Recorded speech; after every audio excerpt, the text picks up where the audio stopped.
Good evening po. Isang mapagpalang gabi po sa ating lahat. Let us hear from a passage from the book of Isaiah, chapter 53, verse 3 to 7.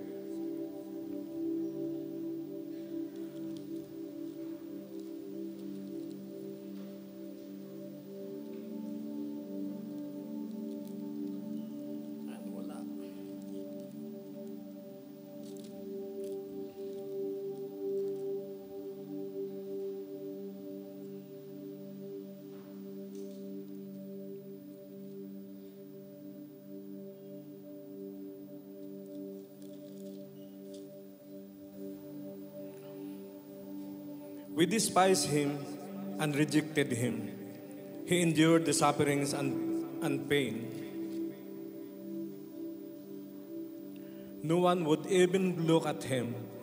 We ignored him as if he were nothing. But he endured the suffering that should have been ours, the pain that we should have borne. All the while, we thought that his suffering was a punishment sent by God. But because of our sin, he was wounded, beaten because of the evil we did. We are healed by punishment he suffered, made whole by his blows he received. All of us were like a sheep that were lost, each of us going his own way. But the Lord made the punishment fall on him, the punishment all of us deserve. He was treated harshly, but endured it humbly. He never said a word, like a lamb about to be slaughtered, like a sheep about to be sheared. He never said a word, like he was arrested and sentenced and led up to die, and no one cared about his fate.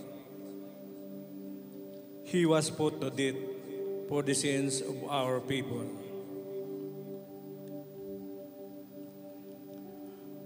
Ang mayamang pagpapala ng Diyos Ama sa langit sa ating lahat sa pagkabasa at pagkarinig ng kanyang banal na salita. Let us pray. Ama naming Diyos, na lubos ang makapangyarihan sa lahat. Panginoon, maraming salamat po sa gabing to. Muli binigyan mo kami ng pagkakataon upang kami magkapagpuri. May taas namin ang iyong dakilang pangalan. Tunay nga pong napakabuti mo sa amin, Ama, dahil sa kabila ng aming mga kasalanan, sa aming mga ginawa.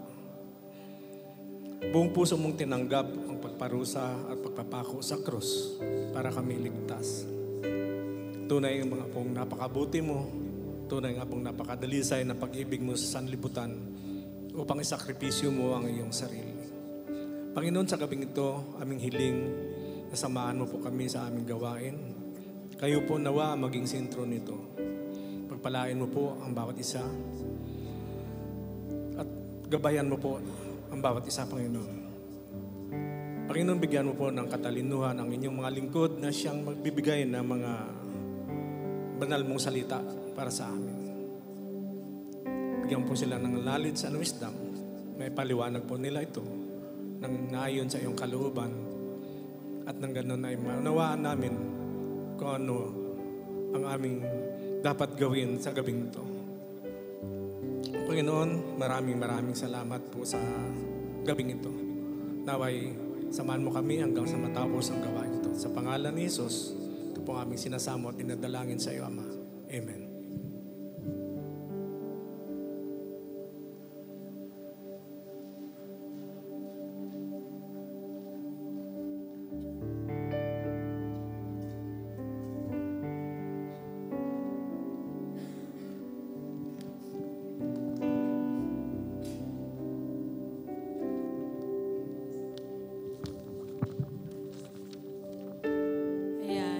Gabi po muli sa kanilang lahat.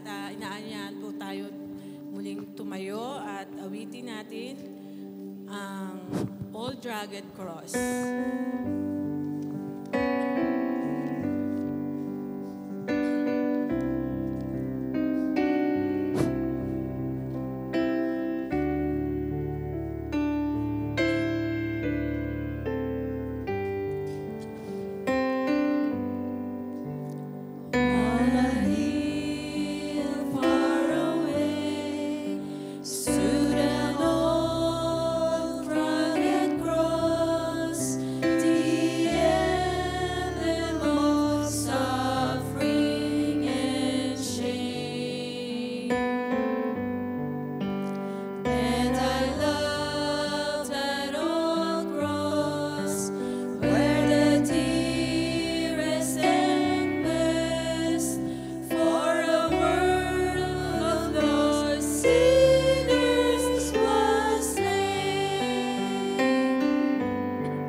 natin ang When I Survey the Wondrous Cross.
Sa pumapagpalang gabi sa ating lahat mga kapatid,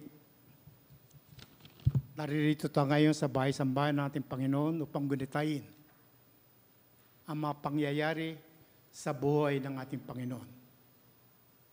Nang si Jesus ay bumaba dito sa lupa, siya ay nangaral ng mga mabubuting balita.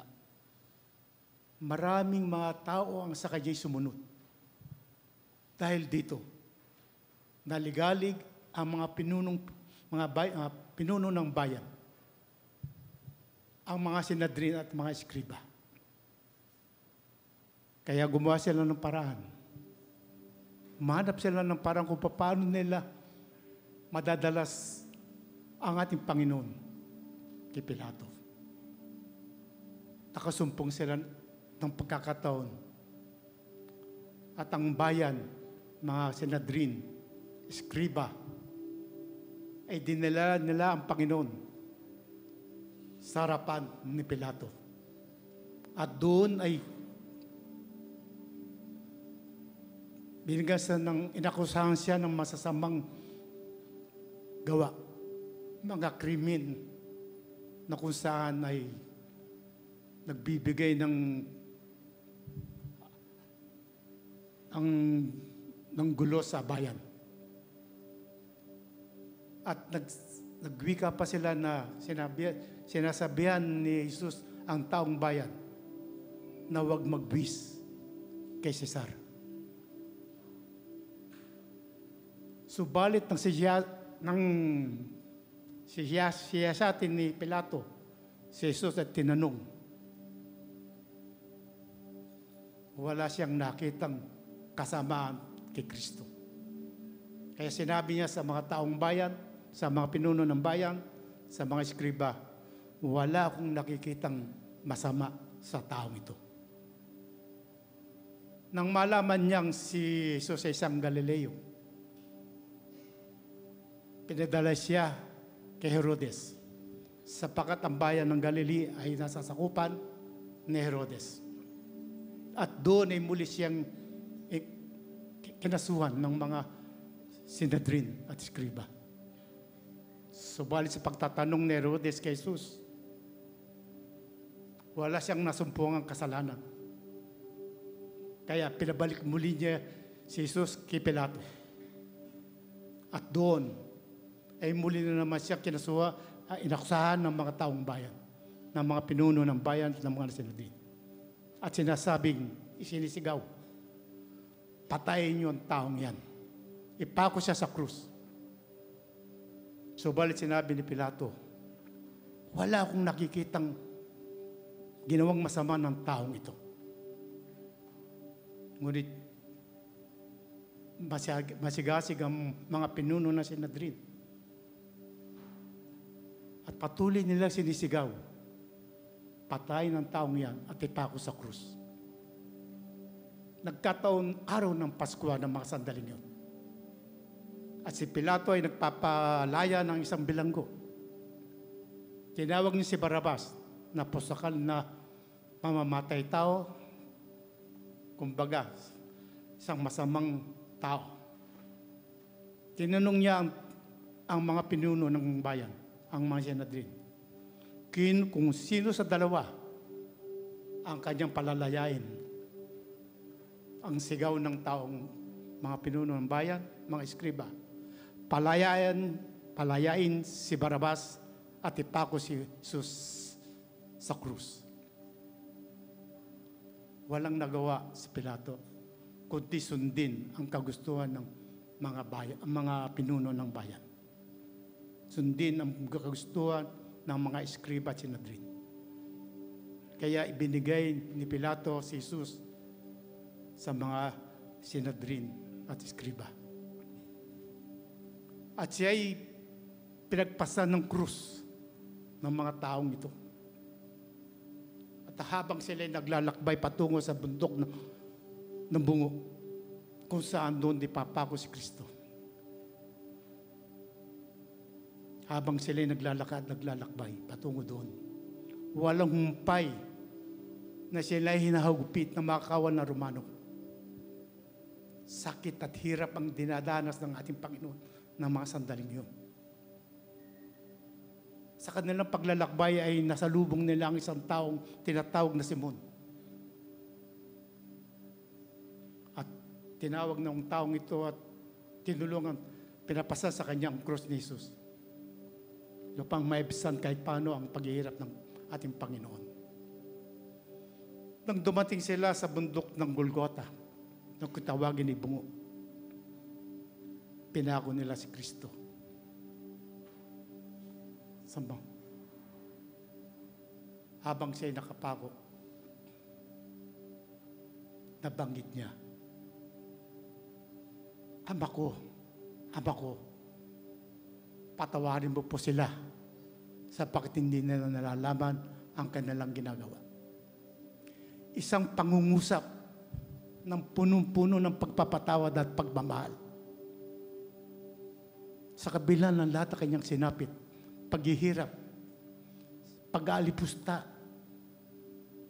nakuha pa niyang panggitin, Ama ko, patawarin mo po sila sapagkat hindi nila nalalaman ang kanilang ginagawa. Isang pangungusap ng punong-puno ng pagmamahal. Ating pong limilimin ang mga katagang binitawan ng ating Panginoon. Ang pagpapatawad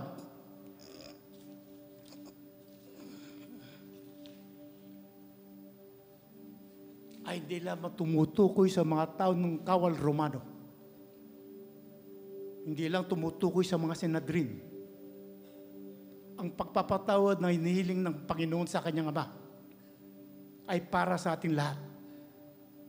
Sapagkat tayong lahat ay nagkasala at walang nakabot sa kaluwatian ng Diyos. Kaya purihin ng Panginoon.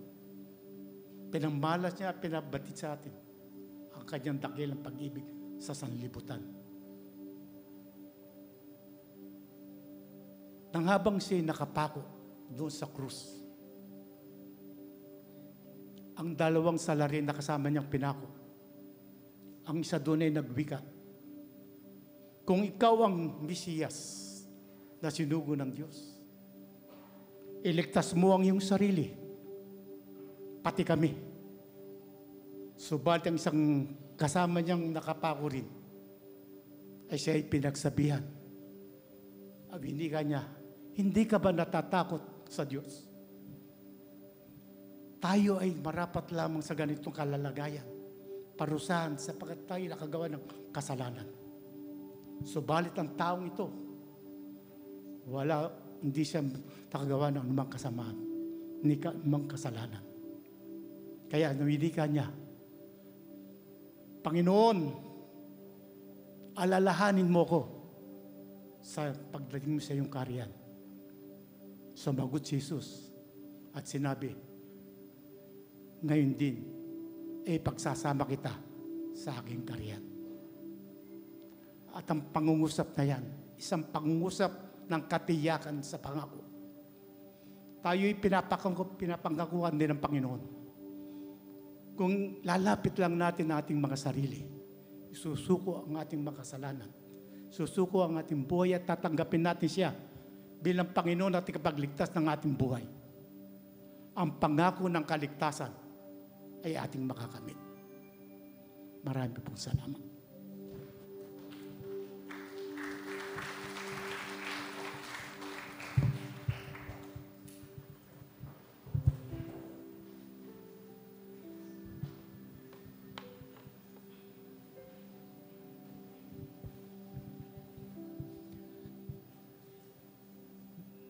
We are about to hear tonight the third of the seventh last words taken from John 19:26 to 27.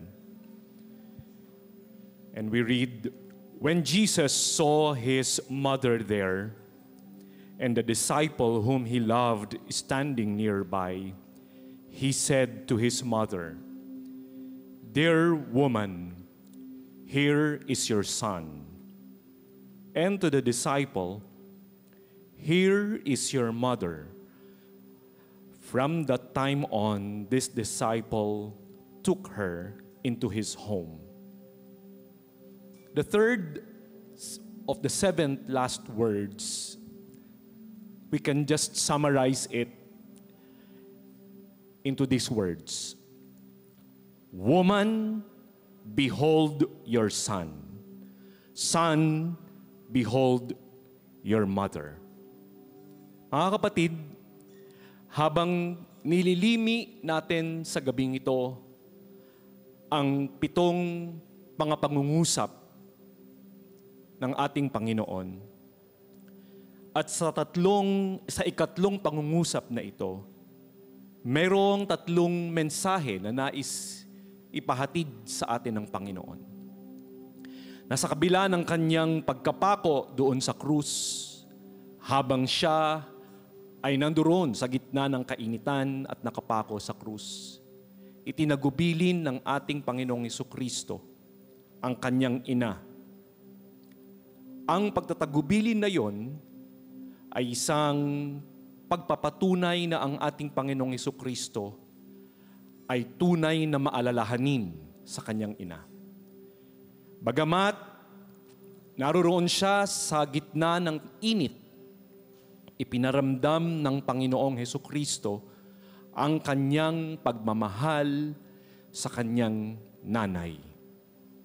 Na sa kabila ng kanyang hirap na nararamdaman doon sa krus, hindi niya inisip yung sakit, hindi niya inisip ang tindi ng sikat ng araw para ibilin ang kalalagayan ng kanyang anak, ng kanyang ina. Kung minsan, may mga struggles tayo mga kapatid. Kung minsan sa mga paghihirap natin, nakatingin tayo kung ano ang nararamdaman natin. Pero ang Panginoong Jesucristo, sa kanyang naranasan doon sa krus. Paano natin magagaya ang Panginoong Jesucristo na sa gitna ng ating mga paghihirap, iniisip pa rin natin ang kapakanan ng ibang tao. That is compassion. Isa pa sa mga manifestasyon na halimbawa ng ating Panginoon sa third of the 7 last words ay yung relationship. Bagamat pwede nating sabihin na hindi tunay na nanay ng ating Panginoong Jesucristo ang kanyang ina sa langit, pero yung kanyang pagtingin sa kanyang nanay na naging ina sa lupa, yun ay pagpapatunay na ang bawat isa sa atin ay panatilihin yung relationship regardless of our relationship. Regardless whether we are blood related, we are nearest of kin, regardless kung magkaibigan, regardless kung mag-asawa, regardless kung ano yung relasyon ng bawat isa sa atin. Yung pagtatagubilin ng Panginoon habang siya ay nandoon sa gitna ng kainitan ay pagpapatunay na pinahahalagahan ng Diyos ang relasyon niya sa kanyang magulang. Jesus redefines the true meaning of relationship when he was saying, "Woman, here is your son, here is your mother."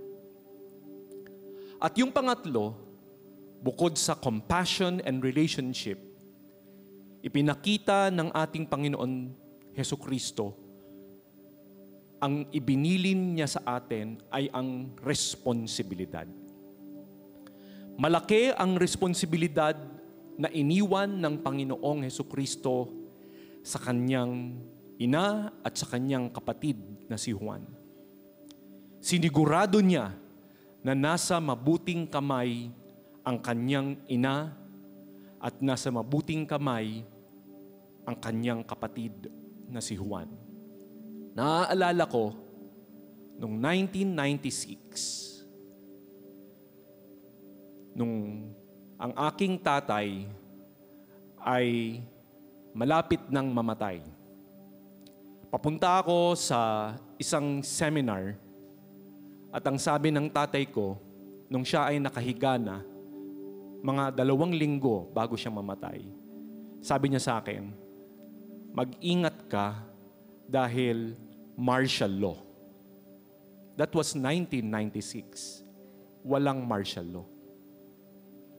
Iiwanan ko ang tatay ko na may sakit at nasa ganung karamdaman, pero ang inisip ng tatay ko, mag-ingat ako dahil martial law. Baka mapahamak ako. Ganun din ang naranasan ko sa nanay ko naman, nung siya ay bago siya mamatay. Ang bilin ng nanay ko sa akin, bago siya mamatay, "Wag mo kong susunugin. Anak, wag mo kong sunugin." Di ko alam kung anong nasa isip ng nanay ko. Wag ko daw siyang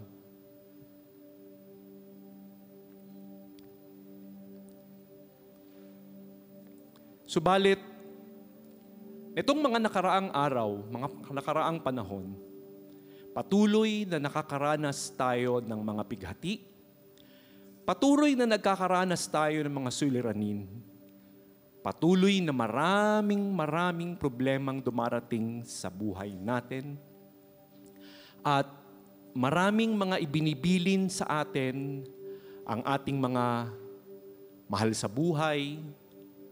Minsan naiisip natin, ano nga ba pa ang gagawin natin sa mundong ito? Mga kapatid, the third of the 7 last words may not be as popular as the other 7 last words. But it speaks of that it is not just a word that we hear from the time we accepted God. Not just a word that we hear from the time we accepted God. It is a word from the time we accepted God. It is a love that is unending. Walang katapusan. That is unending. Walang katapusan. Hanggang doon sa krus ng pusan. Hanggang doon sa krus ng Kalbaryo, pinatunayan ng Panginoong Jesucristo ang pag-ibig niya sa akin. At iyon ay kanyang ipinakita, hindi lamang isinalaysay. As followers of Christ, let us embody that same care to our loved ones, to our churchmates, to our friends. Let us not wait until we are strong to love. Let us love even when it hurts. May we learn to say, even in our trials, even in our problems, here is your son, here is your mother. Because in Christ, we are family. In Christ, we are called to love until the very end.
Isang mapagpala at magandang gabi po sa inyong lahat.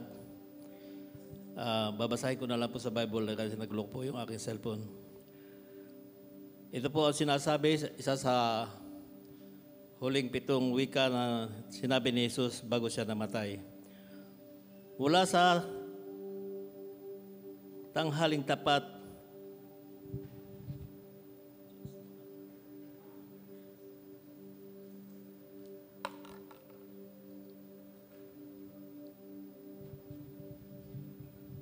mula sa tanghaling tapat hanggang sa 3 ng hapon,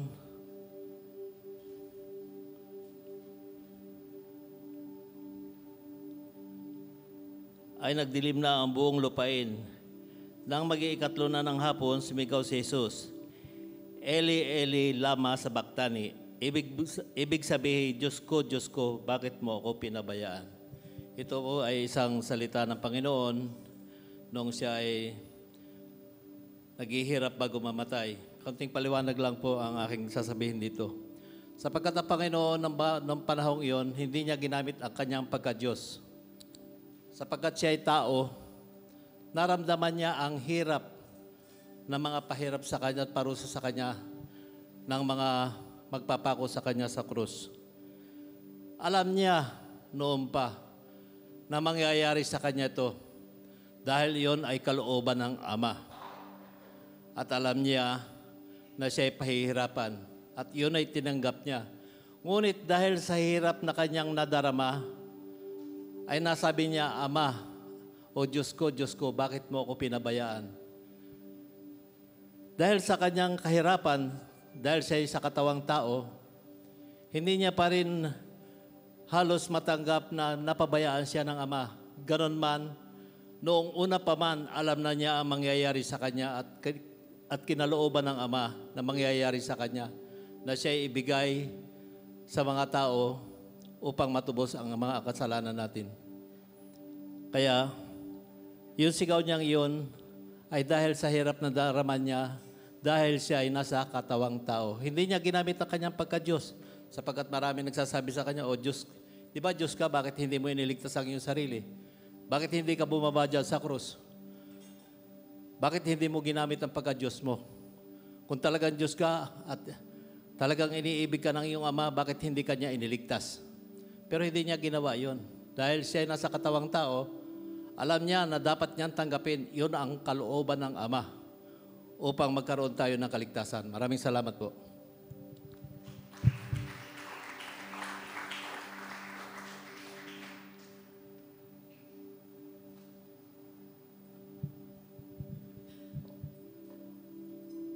Sinasabi naman po sa John chapter 19 verse 28. After this, Jesus, knowing that all was now finished, said, I thirst. Dito po sa huling mga verses po na ito na ating pong papakinggan, pinapakita po talaga yung tunay na pagiging tao ng ating pong Panginoong Yesus. Na minsan, nade-deny ng marami, pero totoo po siyang Diyos na nagkatawang tao. At hindi lamang po in disguise, but pinakita niya po na siya po ay tunay na nakakaramdam ng sakit, tunay na nakakaramdam ng pagkauhaw, and siya po ay talagang dumanas ng lahat ng hirap bilang isang tao. Kaya hindi lang din ito physical need na tinutukoy ni Jesus, but this is a fulfillment of the prophecy. O ito po yung katuparan ng kasulatan mula po sa Old Testament na lahat po ng parte ng crucifixion ng ating Panginoon ay parte po ng plano niya para po iligtas yung bawat isa po sa atin. Kaya every detail, every word na sasabihin ng Panginoon ay napakahalaga para po ipakita sa atin na napakahalaga po natin. And it points us to the spiritual reality na meron po tayo, na ang Diyos ay dumating po siya, naranasan niya yung dryness para lang po tayo po ay mapunan. Kasi siya po yung living water ng bawat isa po sa atin. Naubos po siya para lang po tayo ay magkaroon. At kinuha niya po yung tubig po na yon para po makapagsalita siya ng mga huling salita na kanya pong sasabihin na ating pong mapapakinggan sa susunod pong ito. God bless po sa ating lahat.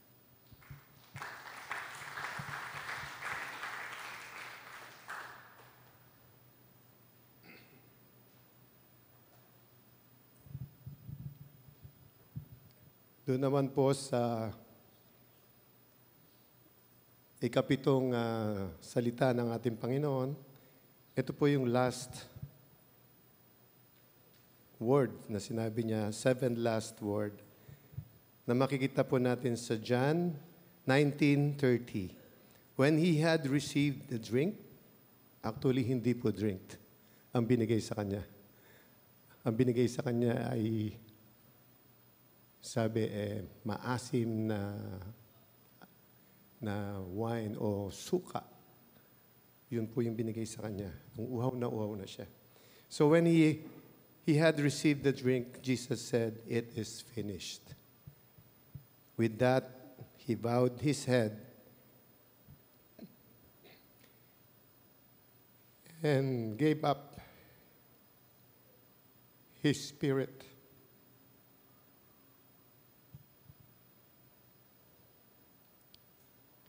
It is finished. Apparently, loud cry of Jesus died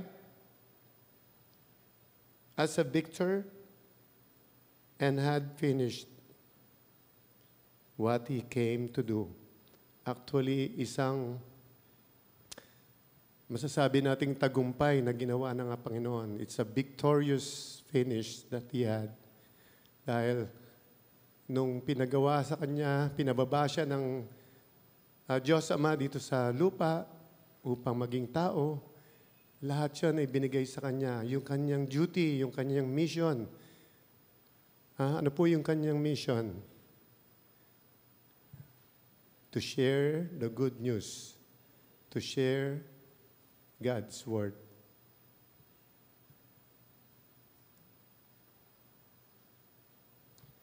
Para pong yung ginagawa natin kanina, o nung isang araw pa, kape bahagi. Diba?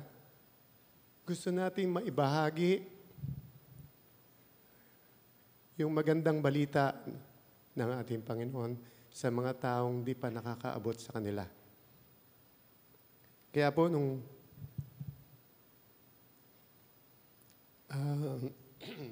sabi rin po sa John 17:1-5, babasahin ko lang po in Tagalog. Ito po yung pinasalamat ng ating Panginoon sa kanyang Diyos, sa Ama, na sabi niya, pagkasabi ni Jesus ng mga panalangin ito, tumingila siya sa langit at kanyang sinabi, Ama, dumating na ang oras, parangalan mo na ang iyong anak upang maparangalan kaniya. Sapagkat binigay mo ako ng kapangyarihan sa katauhan upang bigyan ko ng buhay na walang hanggan. Ang lahat ng ibinigay mo sa anak.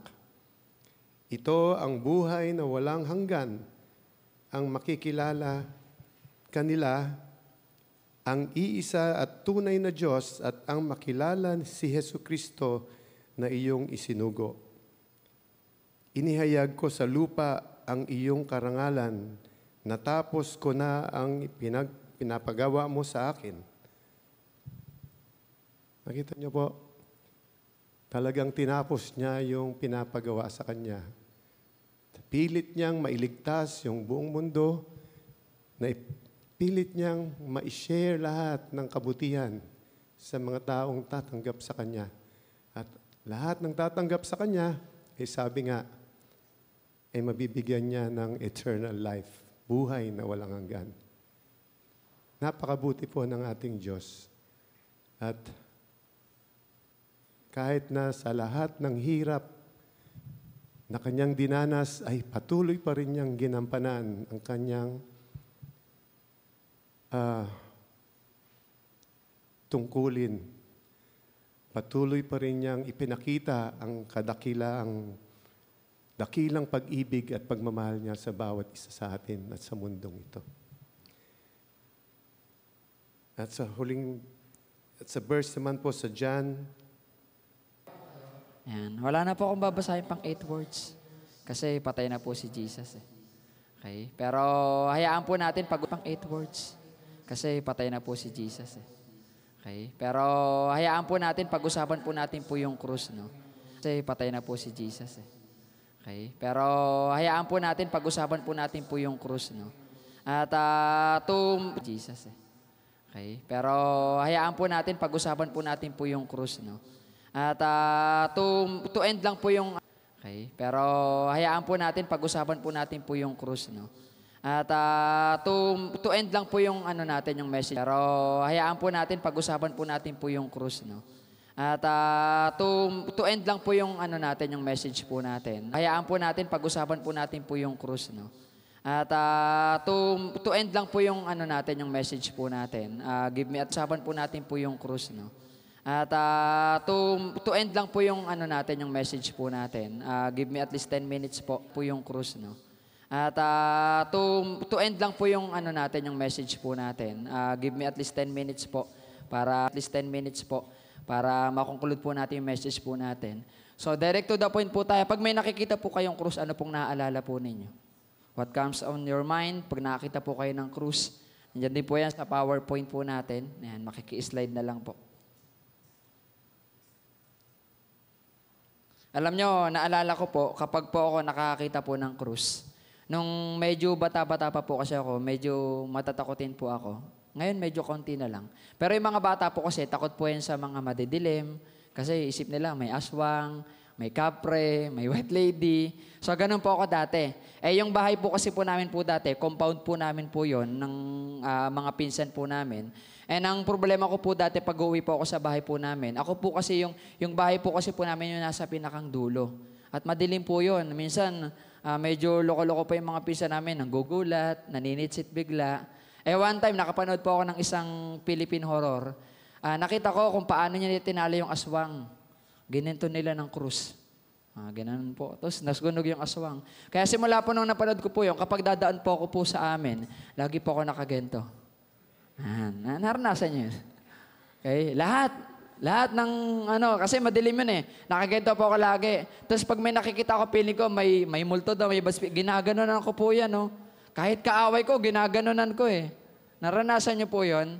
Kasi parang feeling mo, pag may krus, okay yun, panakot to sa aswang. Pero sa totoo lang, ang totoong kapangyarihan po ng krus ay wala naman po talaga dun sa krus. Ang totoong kapangyarihan ng krus nandun sa pinako sa krus. Amen po. Okay? And in fact, kung pag titignan po natin mabuti, hindi po natin na naisin na gustuin magkaroon ng krus. Kasi ngayon, pendant po siya, ginagawang pendant, at ginagawang, basta maganda yung ng krus, maganda yung symbol. Pero pag pinag-aralan natin mabuti, hindi po good yung krus. Pag tignan po natin. Yan. The cross is a symbol of death of human cruelty and torture. Totoo po yung binasa po ng mga elders po natin kanina. Kapag nakikita ka ng krus, hindi mo gugustuhin yan. Kasi pag ang krus, ang ibig sabihin po niyan ay kamatayan, at paghihirap. Tingnan niyo po, walang pinipili po yan. When a man, woman, boy, girl, kung nandun ka sa time ng Roman and Persian, yan po yung kanilang pinakang punishment sa mga magnanakaw, sa mga mamamatay tao. Okay? Sabi po diyan, they envision only one thing, gruesome, one-way journey toward humiliation, excruciating pain, and death. Sino po dito gusto ng krus? Okay lang ngayon, pero dati, hindi natin gugustuhin po yan. Tingnan nyo po yung mga pinapako sa krus, ganito po yung nararanasan nila. Brutal and slow. Kaya si Jesus, hindi agad siya pinako sa krus. Pinahirapan muna. Doon sa Sinedrin, nung pinunta siya doon, paglabas niya, hinagupit siya ng latigo. Hindi lang basta latigo yun, merong kawit po yun. Pag latigo sa kanya, kasama yung laman. Imagine natin yung hirap po niya. Brutal po yung ginawa po sa kanya and slow. Okay, kumbaga, hindi madalian. Pinapahirapan muna sila. Hindi lang po yun. Public display. Kapag ikaw pinako sa krus, isa lang ibig sabihin, kriminal ka. Gusto niyo yun? Mamamatay ka. Sinungaling ka, magnanakaw ka, nakakahiya yun. Public display. Pag nakita ka nila sa krus, hindi sila maaawa sa'yo. Kabumuhian ka pa nila. Nakuha po natin, pangatlo, cause of death. Si Jesus, ang pinakang cause of death po niya, hindi naman talaga yung pinako sa krus. Ang pinakang cause of death po niya, yung unti-unti siyang pinapahirapan, pinapatay. Kaya nung nasa krus po siya, ang pinakang cause of death ni Jesus, yung tinatawag nating dehydration. Sino dito nauuhaw sa init po ngayon? Diba? Parang gusto natin sa malalamig na lugar. Si Jesus, tirik na tirik yung araw. Imagine natin, ngayon, alas 8 pa lang ang sakit na sa katawan ng araw. Sa alas 3, gano'ng kainit yun? Tapos sa bundok, mainit po yun. Kaya doon yung naging cause of death of Jesus. So, 3 bagay lang po yung pag-uusapan natin. It is finished, the power of the cross. Okay, unang bagay, sabi po dito, pag nakikita natin yung cross, it is the sin in humanity. Pag yung cross nakikita natin, hindi lang ito yung basta sinave ka ni Jesus. Pag nakikita mo yung cross, malalaman mo, ay makasalanan pala ako. Ay salbahe pala ako. Ay grabe pala yung ugali ko. Kasi yung cross, it is a symbol of sin, kasalanan. Kaya lahat ng pinapatay sa cross, mga makasalanan. Pero si Jesus, may kasalanan ba siya? Wala. But ang reality, habang dala-dala ni Jesus yung krus na yon, dala-dala niya yung kasalanan mo. Alam nyo yung gaano kabigat yung krus na yon? According sa commentary, approximately, naggaano po siya ng 300 pounds. Pag kinonvert natin in kilograms, nasa 136 kilograms. Bigat po yun. Sino dito nakaano na po ng 5 kilong bigas? Bigat, no? O isang sakong bigas, 25 kilos po yun eh. Pag binuhat mo yung krus ni Jesus, para ka nagbuhat ng 5 sakong bigas. Kaya niyo po yun? Sino dito kaya yun? Okay lang po kung kaya niyo. Kaya niyo yan? 5 sakong bigas. Parang okay lang, bigas naman yun eh. Hindi, yung kay Jesus, krus po yun ha. Hindi bigas ha. Kaya okay lang sana kung bigas, pero yung kay Jesus, krus. Dala-dala niya po yun. Imagine natin, hindi lang po basta physically, dala niya yung bigat na yon, but emotionally, mentally, dala ni Jesus yung kasalanan nating lahat. Kaya niyang buhatin yon? Kaya niyo bang akuin yung kasalanan ng katabi niyo? Pwede bang sabihin, uy, nagnakaw ka, sige, ako na lang ako ng kasalanan mo. Kaya niyong gawin yon? Hindi, no? Kasalanan mo yan, pagdusahan mo yan. Pero si Jesus, kasalanan natin, sino yung nagdusa? Si Jesus. So when you see the cross, hindi lang si Jesus naaalala mo. Naaalala mo rin na may kasalanan tayo sa Panginoon. Pero hindi para i-guilt po yung bawat isa po sa atin. But to understand, to realize na merong Jesus na nagbuhat ng kasalanan mo. Hindi ikaw yung naghirap doon. Hindi tayo. Sino? Si Jesus. Nakukuha po natin. Pangalawa, may verse po pala tayo, no? Okay, basahin po natin. Konti lang po ito. Yan. He was despised and rejected by men, a man of sorrow and acquainted with grief. And as one for whom men hide their faces, he was despised and we esteem him not. Imagine natin yung naranasan po ni Jesus. He was despised, rejected. Para kung ngayon na-realize natin, parang, dapat pala, minahal ko si Jesus. Dapat minahal ko si Jesus. Surely he was born our griefs and carried our sorrows. Dinala niya po lahat. Yung dapat pag-iyak po natin, paghihirap po natin. Yet we esteem him stricken, smitten by God and afflicted. Ang inisipan natin mga tao, kasalanan din niya yan. Kasi sinungaling yan. Kasi makasalanan yan. Yun yung akala natin. Pero hindi alam ng tao, kaya siya nahirapan kasi dahil sa atin. Because of our ignorance. Pagdating sa pagkilala sa ating Panginoon. Akala natin, may kasalanan si Jesus. Akala ng mga tao nung time na yun, makasalanan siya. Pero in reality, tayo po yung may kasalanan. At dala-dala niya yung kasalanan ng bawat isa po sa atin. Pangalawa, sabi po dito, the broken relationship in humanity. Dala ni Jesus yun. Naranasan na bang mabroken? Gaano kasakit po yun? Sakit mabroken, no? Okay? Alam nyo, nung isa po sa execution na ginagawa po sa kanila, yung pinakang painful pag nakapako sa krus hawakan nyo yung tuhod nyo. Sino dito nahirapan umakit dyan? Dito, sa hagdan na yan. Minsan, kahit medyo si Brother Dave nga, nahirapan na rin umakit minsan no? Pwede bang hanggang third floor yung elevator? Hindi, joke lang po. Okay, kaya pa naman namin. Alam nyo ba't ko tinatanong? Kasi yung mga pinapako sa krus, isa sa way of execution, para ma-fold yung kanilang knee, dinudurog yung tuhod nila. Papayag kayo, mamasuhin yung tuhod nyo. Kaya pansinin nyo, lahat ng nakapako, nakaganon, para maganon nila. Okay? So, nung time ni Jesus, kapag ikaw ipapako ka sa krus, dudurugin yung tuhod mo. Broken. Si Jesus, he was broken physically, emotionally, kasi iniwanan siya ng mga disciple niya. And sabi ni Jesus, Ama, baka pwede wag ko nang maranasan to. Kasi he feel broken. Iniwanan siya ng lahat. Pero alam niyo kung bakit niya naranasan yung pagiging broken na yon? Para lang ayusin yung relasyon natin sa Panginoon. He became a mediator. Kapag mayroong broken relationship at hindi kayang ayusin, tumatawag tayo ng isang tao na pwedeng mag-ayos. Tama po. Counseling, si pastor, si brother or kamag-anak natin. Pero ito, hindi ito kayang ayusin ng tao. Only Jesus can do. Siya lang yung kayang gumawa nun. Pwede ba nating palakpakan si Lord? Grabe yung ginawa ni Jesus, no? Kaya sa totoo lang, when we feel broken, sorry po part po yan ng pag-grow ko When we feel broken, imagine na lang natin yung paghirap na ginawa ni Lord. Inayos niya yung relasyon niya para sa bawat isa po sa atin. Tingnan niyo po yung mga verse po natin. But He was pierced for our transgression. Sa mga kasalanan po natin. He was crushed for our iniquities. Upon Him was the chastisement that brought us peace. And with His wound, we are healed. Okay, sa sunod po natin. All we like sheep have gone astray. We have turned everyone to his own way. And the Lord has laid on Him the iniquity of us all. Grabe yung ginawa ng Panginoon, no? Yung sakripisyo na ginawa ng ating Panginoon. Na lahat tayo, para tayong tupang ligaw, wala tayong patutunguhan. Kasi wala naman talaga tayong pupuntahan Alam nyo, nung di pa namamatay si Jesus dun sa krus, kapag ikaw namatay ka, didiretso ka sa impyerno. Pero ngayon, dahil namatay na si Jesus sa krus at muli siyang nabuhay, meron na tayong pag-asa. Kasi nagkaroon tayong tinatawag na tagapamagitan. Kaya yung krus na yan, huwag nating mamalitin po yan. Kasi dahil sa krus na yan, merong namatay para mag-mediate dun sa ating Panginoon. Okay? Pangalawa, panghuli po natin, pangatlo, the ultimate offering for humanity. Okay?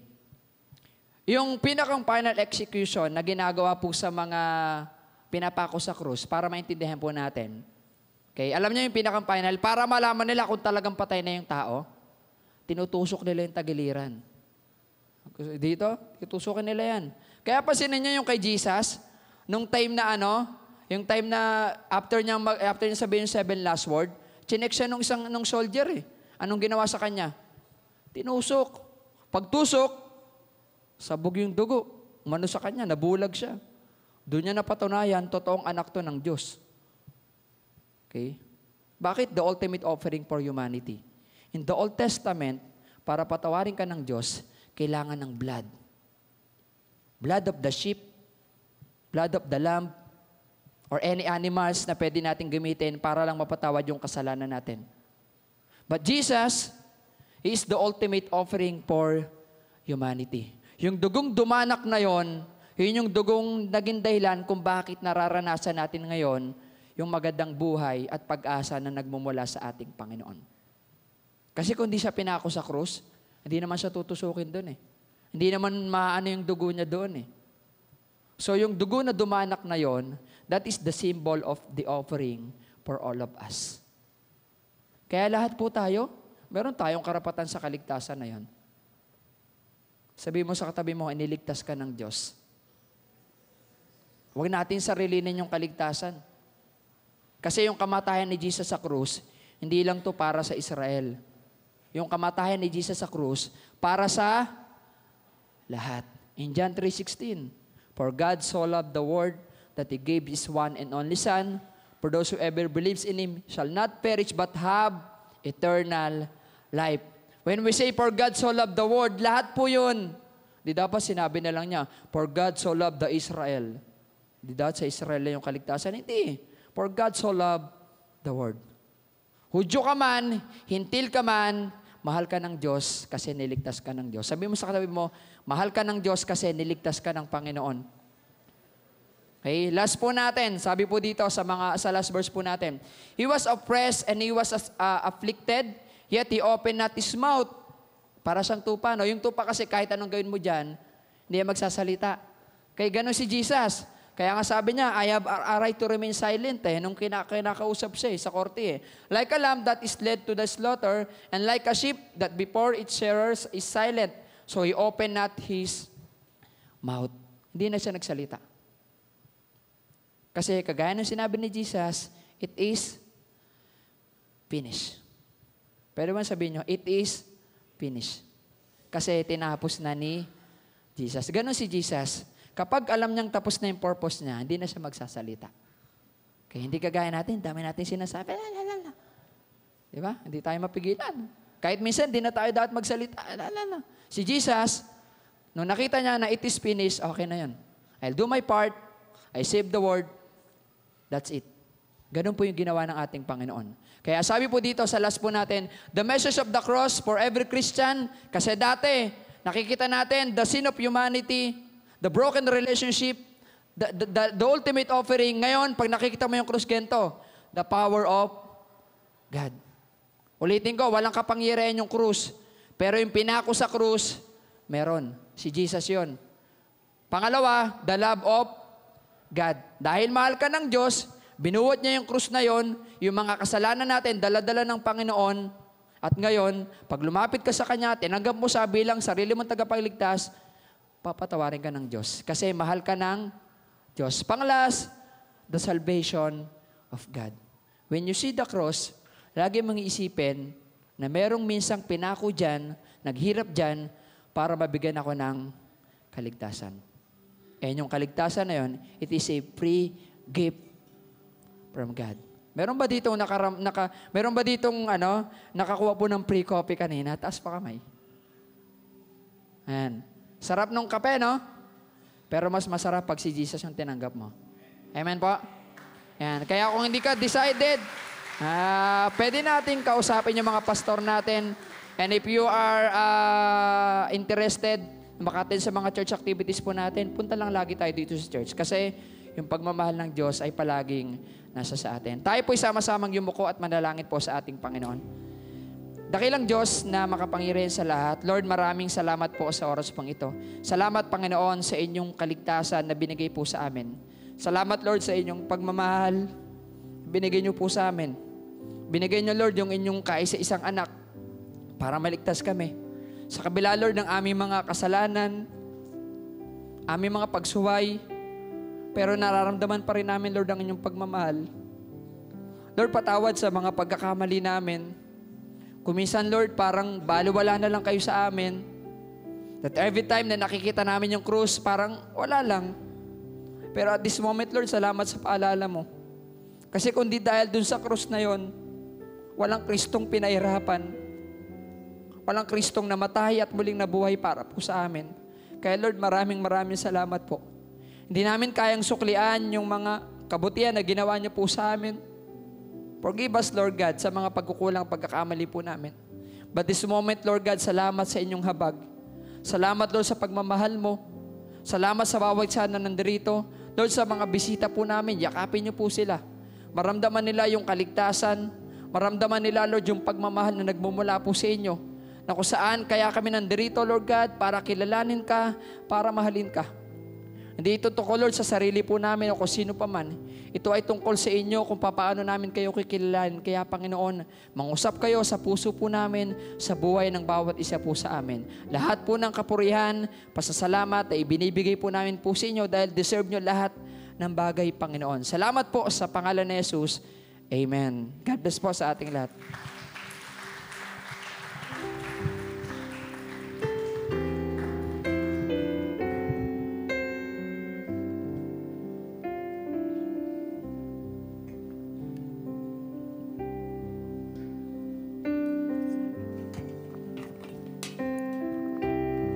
Sa ating huling awitin, tayo po tumayong lahat at awitin ang Jesus paid it all na akmang-akma po sa ating narinig na mensahe. Binayaran na tayo, binayaran na ni Jesus lahat ng ating mga kasalanan. Atin pong awitin.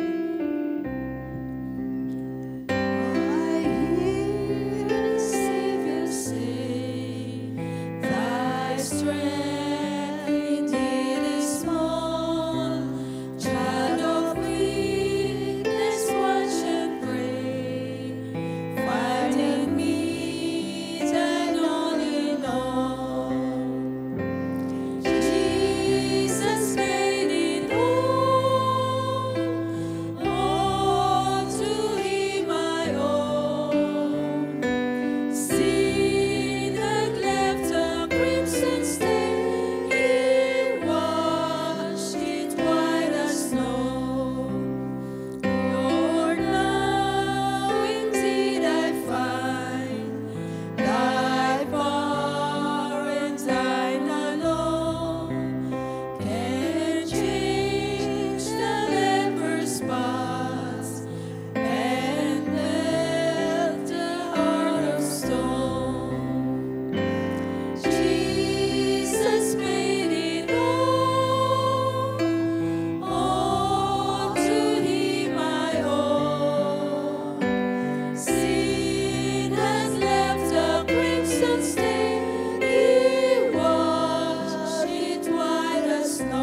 Yan, praise God po. Pwede po muna tayong umupo saglit for our short announcements lang po. Bago po tayo maghiwa-hiwalay ay una po ay bukas po, tuloy-tuloy po yung ating last day ng kape bahagi. So sana po ay makapunta po tayo, makapag-volunteer, magtulong-tulong po tayo to share iced coffee and share natin si Jesus about isa. 9 a.m. po ito. And then bukas din po will be our last evening devotion para po sa ating Holy Week. 7 p.m. po ito. Sana po makapunta po tayo muli sa Bahay Sambahan. Ganitong oras din po ulit. Sana po ay maging available po tayo. And then on Sunday, ay 5 a.m. po ang ating pong pananambahan. Sana po magising tayo ng mga 4 or 3. Para po 5 a.m. ay nandito na po tayo sa ating pong Bahay Sambahan. At the same time din po, karagdagan lang po para po bukas, sa lahat po ng ating mga youth, sa lahat ng ating mga kalalakihan at mga kababaihan, meron po tayo ulit gawain bukas alas 4.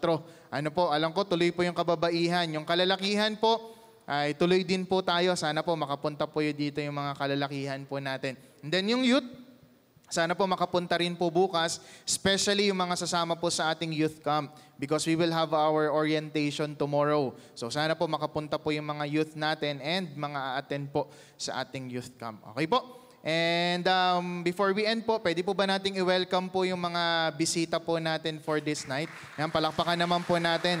Yung ilan po sa mga dumalo po ngayon. Yan, si Sister, ano nga po ulit pangalan po niya, Sister? And welcome po na, Sister Emily, tayo po kayo. Yan. Welcome po natin sila. Ano po? And yung family, yan, welcome po. Yung family din po ni Brother Chester. Brother Chester, asan po yung family po niya? Tayo po kayo.